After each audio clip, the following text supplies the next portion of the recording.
Seorang manajer hotel dengan kasar mengusir seorang wanita lansia yang sedang mencari perlindungan dari hujan.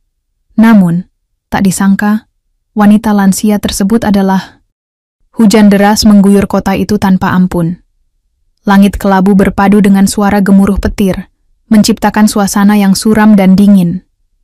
Di tengah badai itu, Hotel Mahameru berdiri megah, tampak seperti sebuah istana di antara gedung-gedung lainnya. Lampu-lampunya yang terang menyala, memancarkan kesan kemewahan yang sulit dijangkau oleh banyak orang.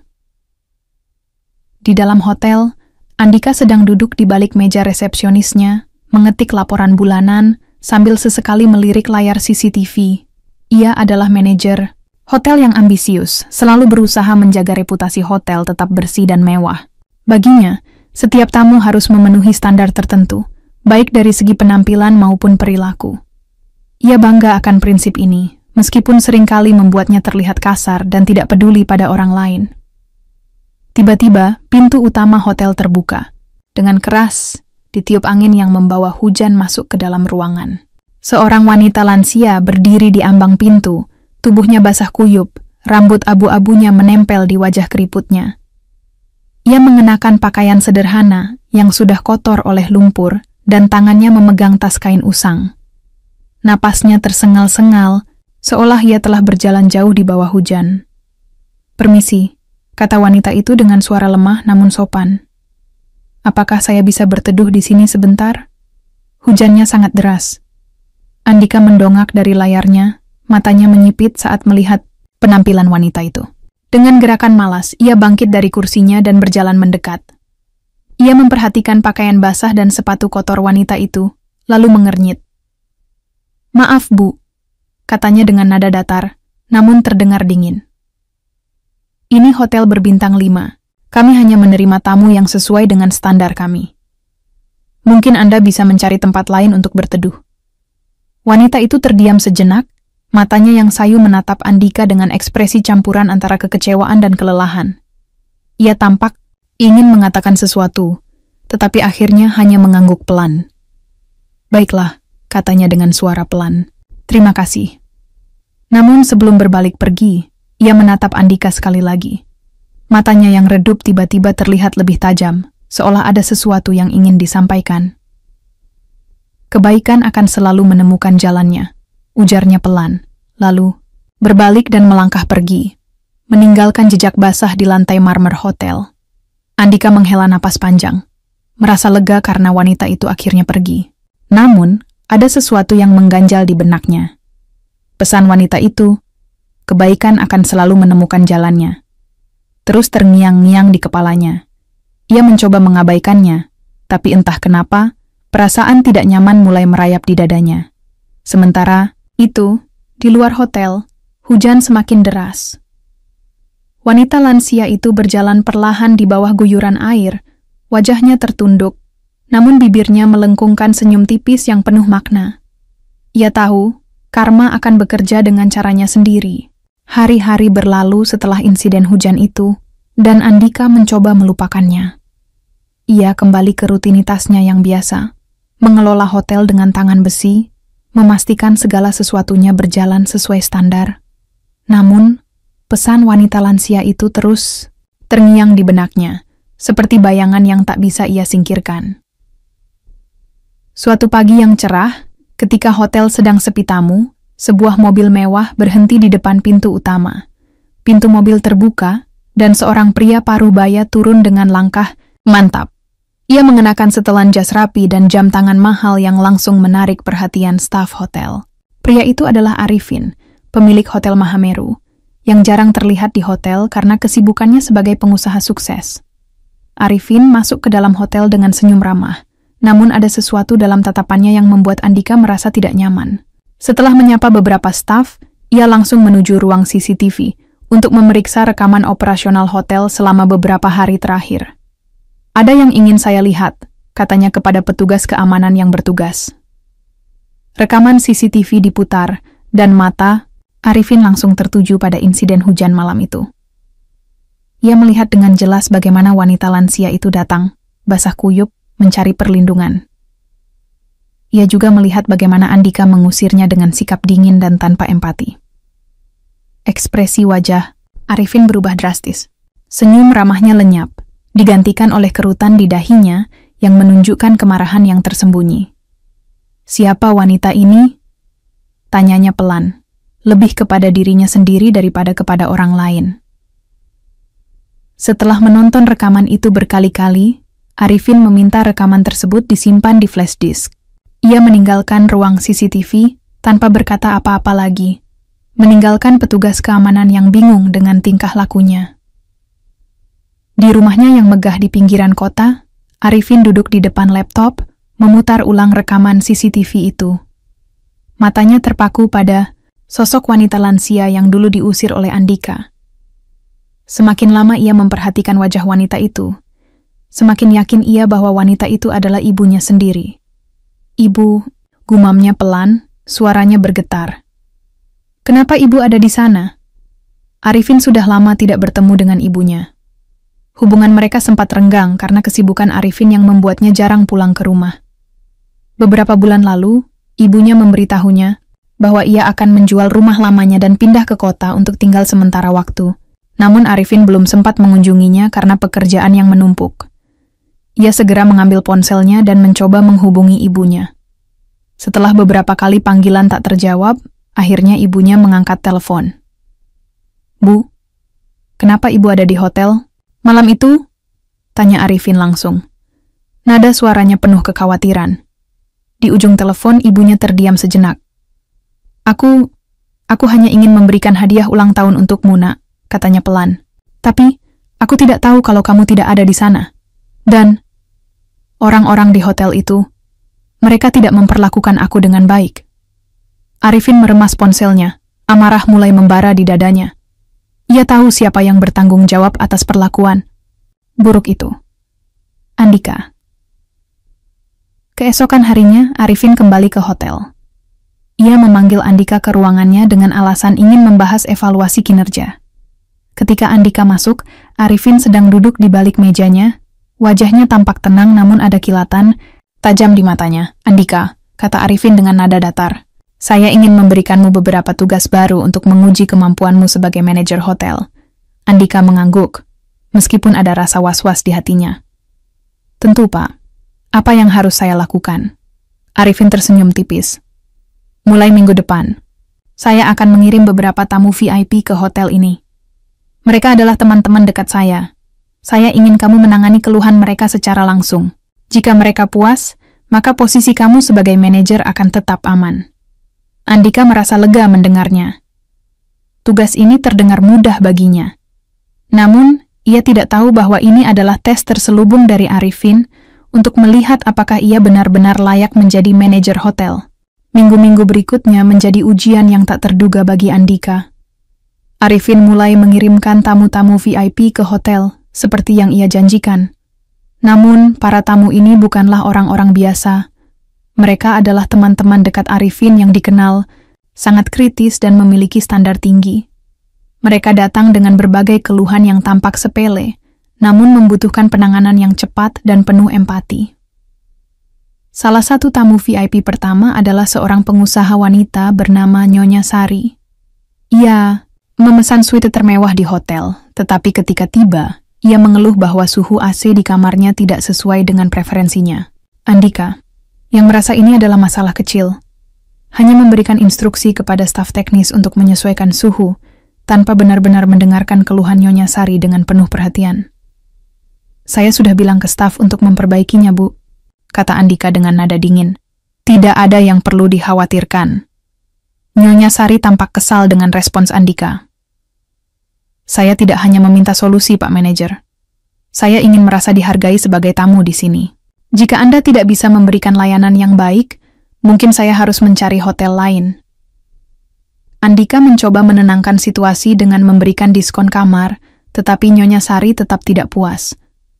Ketika ia meninggalkan hotel beberapa hari kemudian, ia memberikan ulasan negatif di media sosial tentang layanan hotel yang buruk.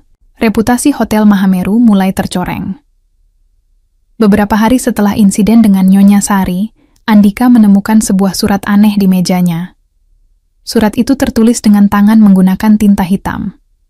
Kebaikan adalah akar dari segala hal. Tanpa akar, pohon tidak akan tumbuh. Andika membaca surat itu berulang kali, merasa bingung. Siapa yang mengirimkannya? Apakah ini bagian dari lelucon staf hotel? Ia mencoba bertanya kepada timnya, tetapi tidak ada yang mengaku tahu apa-apa. Namun, surat-surat serupa mulai muncul secara berkala. Setiap kali ia gagal menangani keluhan tamu VIP dengan baik, surat baru akan muncul di mejanya keesokan harinya. Isinya selalu tentang pentingnya empati, kerendahan hati, dan karma. Setiap tindakan memiliki konsekuensi. Apa yang kamu tabur, itulah yang akan kamu tuai. Surat-surat itu membuat Andika semakin gelisah. Ia mulai merasa ada yang mengintainya, mengamati setiap langkahnya. Namun, ia tidak tahu siapa dalang di balik semua ini. Ujian berikutnya datang dalam bentuk seorang pria paruh baya bernama Pak Darmawan. Ia adalah salah satu kolega bisnis Arifin yang dikenal sangat teliti dan suka mengkritik. Saat tiba di hotel, Pak Darmawan langsung mengeluh bahwa handuk di kamarnya tidak cukup bersih. Andika, yang sudah lelah dengan serangkaian tes, ini mulai kehilangan kesabaran. Handuk itu sudah dicuci dengan standar hotel bintang 5, Pak. Katanya dengan nada defensif. Jika Anda tidak puas, mungkin Anda bisa mencari hotel lain. Pak Darmawan tersenyum tipis, seolah menikmati reaksi Andika. Saya tidak butuh hotel lain. Saya hanya ingin melihat apakah manajer hotel ini mampu menangani keluhan dengan baik. Sayang sekali, sepertinya Anda gagal. Andika merasa marah dan frustrasi. Ia tidak tahu bahwa ini adalah bagian dari rencana Arifin untuk menguji karakternya. Setiap kegagalan Andika dalam menangani keluhan tamu VIP semakin meyakinkan Arifin bahwa Andika tidak pantas memegang posisi manajer. Di tengah tekanan yang semakin besar, Andika mulai merasakan dampak dari tindakannya. Ulasan negatif dari tamu VIP mulai berpengaruh pada reputasi hotel. Beberapa calon tamu membatalkan reservasi mereka karena membaca ulasan buruk di media sosial. Pendapatan hotel menurun, dan Arifin mulai mendapat keluhan dari investor. Arifin memanggil Andika ke ruangannya lagi. Kali ini, ekspresinya tidak lagi tenang. Matanya menyipit saat ia menatap Andika dengan tatapan dingin. Andika, katanya pelan namun tegas. Saya telah memberikanmu kesempatan untuk membuktikan dirimu. Namun, hasilnya jauh dari memuaskan. Kamu gagal menangani tamu VIP dengan baik. Dan reputasi hotel mulai tercoreng karena sikapmu yang kasar. Andika terdiam, wajahnya memerah karena malu dan marah. Ia mencoba membela diri. Pak, ini bukan sepenuhnya salah saya. Tamu-tamu itu terlalu rewel dan tidak realistis. Arifin menggeleng pelan. Seorang manajer hotel harus bisa menghadapi semua jenis tamu, Andika. Ini bukan soal mereka, tapi soal bagaimana kamu menangani situasi. Dan sayangnya, kamu gagal. Arifin mengambil napas panjang sebelum melanjutkan. Karena itu, saya memutuskan untuk memecatmu dari posisi manajer hotel. Namun, ia berhenti sejenak, matanya menatap Andika dengan intens. Saya akan memberikanmu kesempatan untuk memperbaiki diri. Mulai besok, kamu akan bekerja sebagai petugas kebersihan di hotel. Ini, Andika terkejut. Apa? Petugas kebersihan? Itu tidak adil. Arifin tersenyum tipis. Hidup tidak selalu adil, Andika. Ini adalah cara saya mengajarkanmu tentang kerendahan hati dan pentingnya menghargai orang lain. Jika kamu berhasil membuktikan bahwa kamu telah berubah, mungkin suatu hari nanti saya akan memberikanmu kesempatan kedua. Andika tidak bisa berkata apa-apa lagi. Ia keluar dari ruangan dengan perasaan campur aduk, marah, malu, dan bingung. Namun, ia tidak tahu bahwa ini hanyalah awal dari pelajaran hidup yang lebih besar. Hari-hari pertama Andika sebagai petugas kebersihan tidak mudah. Ia merasa seperti hidupnya telah hancur dalam semalam. Dulu, ia adalah manajer hotel yang disegani, meskipun dengan cara yang kasar. Dan kini ia harus membersihkan toilet, menyapu, lantai, dan mengangkat sampah. Rasa malu dan kemarahan memenuhi hatinya setiap kali ia melihat staf lain yang dulu bekerja di bawahnya. Namun, ada satu hal yang membuatnya semakin gelisah. Surat-surat misterius itu terus datang, kali ini bukan hanya di mejanya, tetapi juga di tempat-tempat tak terduga, di bawah sapu, di dalam keranjang sampah, bahkan di saku seragamnya. Isinya selalu sama, pesan tentang karma, empati, dan pentingnya menghargai orang lain. Suatu pagi, Arifin memanggil Andika ke ruangannya lagi. Kali ini, suasana di ruangan itu berbeda. Ada seorang wanita lansia duduk di sofa, wajahnya tampak tenang namun penuh makna. Ketika Andika masuk, matanya langsung tertuju pada wanita itu. Jantungnya berdegup kencang saat ia menyadari siapa wanita itu, wanita lansia yang dulu ia usir dari hotel di tengah hujan deras. "Andika," kata Arifin dengan nada tegas. "Ini adalah ibuku." Andika terdiam. Tubuhnya membeku seperti patung. Ia tidak bisa berkata apa-apa. Matanya bergantian menatap Arifin, dan wanita lansia itu mencoba mencerna apa yang sedang terjadi. Bu. Andika akhirnya berhasil mengeluarkan suara, meskipun terbata-bata. Saya minta maaf atas apa yang saya lakukan waktu itu. Saya tidak tahu." Wanita lansia itu tersenyum tipis. Matanya penuh dengan kebijaksanaan. "Tidak apa-apa, Nak," katanya pelan. "Kamu tidak perlu meminta maaf padaku. Kamu hanya perlu belajar dari pengalaman ini." Arifin melangkah maju, matanya menatap Andika dengan intens. "Ibu datang ke hotel malam itu untuk memberikan hadiah ulang tahunku. Tapi karena perlakuanmu, dia memutuskan untuk tidak memberitahuku tentang kedatangannya. Aku baru tahu tentang ini setelah melihat rekaman CCTV." Andika merasa dunianya runtuh. Ia tidak hanya mengusir seorang tamu biasa, tetapi ibu dari pemilik hotel. Ia tahu bahwa ini adalah alasan utama mengapa Arifin memberinya serangkaian tes dan akhirnya memecatnya. "Ibu tidak marah padamu," kata wanita lansia itu dengan suara lembut. "Aku hanya ingin kamu belajar bahwa setiap orang pantas dihormati, tidak peduli penampilan atau status mereka.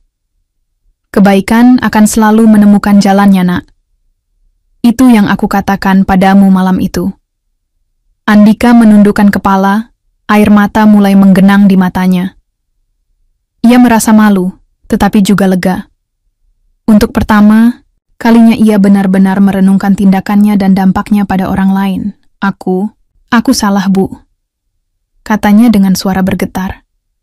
"Aku tidak seharusnya bersikap seperti itu. Aku tidak menghargai orang lain.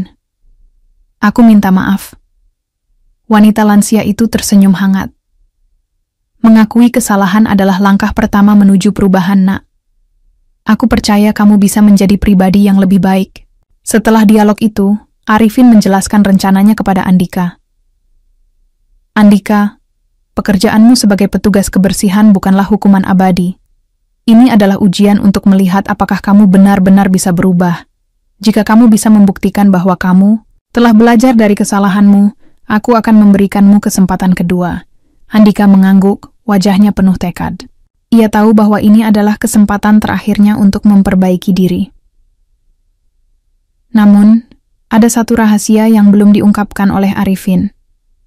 Surat-surat misterius yang selama ini membuat Andika gelisah ternyata dikirim oleh ibunya. Wanita lansia itu ingin memastikan bahwa Andika benar-benar merenungkan tindakannya sebelum konsekuensi nyata datang. "Surat-surat itu, apakah itu dari ibu?" tanya Andika dengan ragu. Wanita lansia itu tertawa kecil. "Ya, Nak, aku hanya ingin memastikan bahwa kamu tidak melupakan pelajaran itu. Karma bukanlah hukuman, tapi cara alam semesta mengajarkan kita untuk menjadi lebih baik." Andika merasa sesuatu yang berat di dadanya mulai terangkat. Ia menyadari bahwa semua yang terjadi adalah bagian dari proses pembelajaran, bukan sekadar hukuman. Ia berjanji pada dirinya sendiri untuk tidak pernah mengulangi kesalahannya dan mulai melihat setiap orang dengan perspektif yang lebih baik. Beberapa bulan berlalu sejak Andika mulai bekerja sebagai petugas kebersihan di Hotel Mahameru. Awalnya, ia merasa sulit untuk menerima perubahan drastis dalam hidupnya. Namun, seiring waktu, ia mulai melihat pekerjaannya dengan perspektif yang berbeda. Ia belajar bahwa setiap tugas, meskipun tampak sederhana atau rendah, memiliki nilai dan arti tersendiri. Setiap pagi, Andika bangun lebih awal untuk memulai hari dengan membersihkan area hotel. Ia bertemu banyak tamu dari berbagai lapisan masyarakat. Ada yang kaya, ada yang biasa saja, bahkan ada yang tampak kesulitan secara finansial. Dulu, ia akan menilai mereka berdasarkan penampilan atau status sosial. Namun, kini ia mencoba melihat mereka sebagai manusia yang sama-sama memiliki cerita dan perjuangan hidup. Suatu hari, seorang tamu anak kecil datang kepadanya dengan senyum lebar, membawa sapu kecil mainan. "Pak, aku mau bantu bersih-bersih," katanya riang. Andika tertawa kecil, lalu berjongkok agar tingginya sejajar dengan anak itu. "Terima kasih, Nak, tapi ini pekerjaanku. Kamu harus main yang lain." Anak itu mengangguk, lalu berlari kembali ke ibunya. Saat melihat senyuman anak, itu Andika merasakan sesuatu yang hangat di hatinya. Untuk pertama kalinya, ia merasa bahwa pekerjaannya bukanlah beban, melainkan bagian dari kontribusinya kepada orang lain.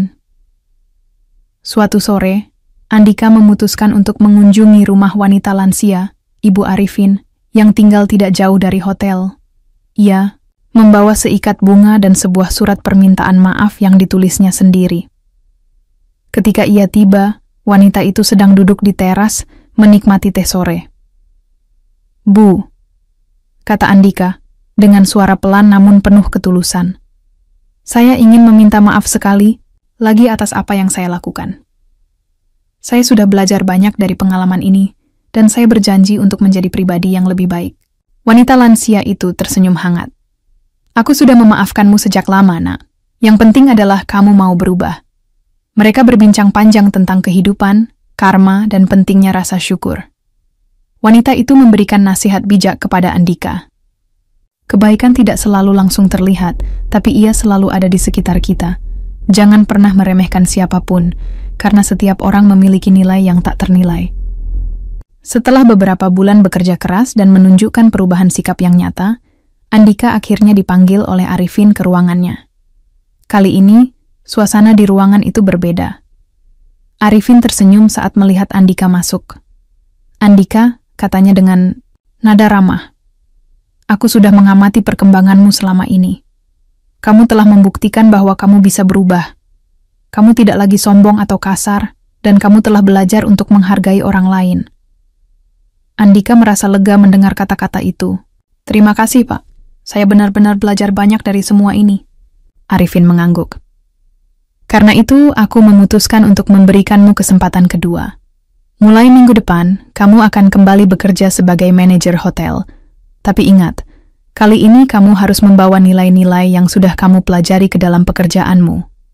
Andika tersenyum lebar, matanya berkaca-kaca karena haru. "Saya janji, Pak, saya tidak akan mengecewakan Anda lagi." Beberapa bulan kemudian, Hotel Mahameru kembali menjadi salah satu hotel terbaik di kota. Andika, yang kini menjadi manajer hotel dengan pendekatan yang lebih empati, sering berbagi cerita tentang pelajaran hidupnya kepada timnya. Ia mengajarkan pentingnya kerendahan hati, rasa hormat, dan kebaikan kepada setiap orang, tanpa memandang status atau penampilan. Hubungan antara Arifin dan ibunya juga semakin harmonis. Mereka sering menghabiskan waktu bersama, saling berbagi cerita dan tawa. Ibu Arifin merasa bangga melihat bagaimana pelajaran yang ia berikan kepada Andika telah membawa perubahan positif bagi banyak orang. Di suatu sore yang cerah, Andika berdiri di depan pintu utama hotel, menyaksikan tamu-tamu datang dan pergi dengan senyum di wajahnya. Ia memikirkan perjalanan hidupnya selama ini, dari kesombongan hingga kerendahan hati, dari kegagalan hingga kemenangan. Ia tahu bahwa karma bukanlah hukuman, melainkan guru yang membimbingnya menuju kehidupan yang lebih baik.